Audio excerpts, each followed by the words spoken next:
যশোরের বেনাপোল সীমান্তে সাদিপুর সীমান্ত দিয়ে বেশ কয়েকজন নারী পুরুষকে বাংলাদেশে পুষিনের চেষ্টা করেছে ভারতীয় সীমান্তরক্ষী বাহিনী বিএসএফ। তবে বর্ডার গার্ড বাংলাদেশ বিজিবির সতর্ক অবস্থানের কারণে বিএসএফ এর সেই তৎপরতা ব্যর্থ হয়েছে। এই মুহূর্তে বেনাপোলের সাদিপুর সীমান্তে রয়েছেন সহকর্মী ইন্দ্রজিৎ রায়, চলে যাচ্ছি তার কাছে। ইন্দ্রজিৎ, সীমান্তে এখন পরিস্থিতি কেমন দেখছেন, আর পুষিনের বিষয়ে বিজিবি কি পদক্ষেপ নিয়েছে সেই সম্পর্কে জানাবেন। ধন্যবাদ শাওন। আমি এই মুহূর্তে সাদিপুর সীমান্তে আছি। আমরা এই মুহূর্তে যেটি দেখছি যে 10 থেকে 12 জন নারী পুরুষকে যে সীমান্তের শূন্য রেখায় অবস্থান করছে আজ গত 3 দিন ধরে, অর্থাৎ রোববার গভীর রাতে এই 110 থেকে 20 জন নাগরিককে, অর্থাৎ বাংলাদেশি দাবি করে বিএসএফ বাংলাদেশের ভিতরে যে ঠেলে পাঠানোর চেষ্টা করে, সেটি বাংলাদেশ বর্ডার গার্ড বাংলাদেশ বিজিবির তৎপরতায় কিন্তু সেই চেষ্টা ব্যর্থ হয়েছে।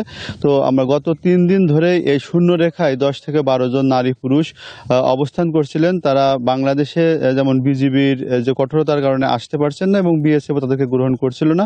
তো আমরা সকালে এখানে এসে বিজিবির তৎপরতা দেখছি এবং বিজিবির সাথে আমরা কথা বলছি। তারা এখানে তারা দেখছেন, কিন্তু এই যে 10 থেকে 12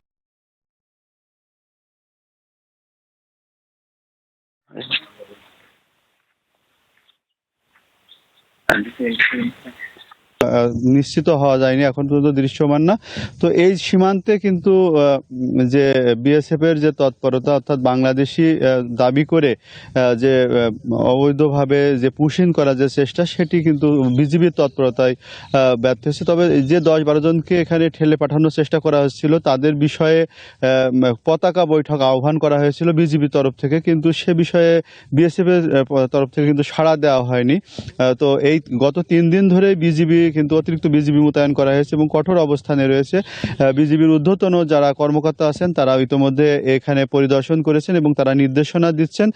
সব মিলিয়ে আজকের এই পুশিনের যে বিষয়টি, এটি নিয়ে কিন্তু জাতীয় নাগরিক পার্টির যিনি নেতা নাসিরউদ্দিন পাটোয়ারি, তিনিও এখানে বেলা 11:30টার দিকে আসবেন বলে আমরা জানতে পেরেছি এবং এখানে পরিদর্শন শেষে তিনি প্রেস ব্রিফিং করবেন এবং সার্বিক বিষয়ে তিনি তার বক্তব্য উপস্থাপন করবেন গণমাধ্যমের কাছে।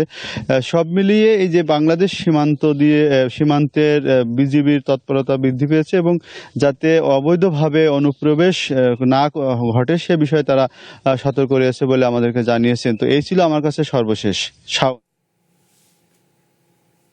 ইন্দ্রজিৎ, আপনাকে ধন্যবাদ।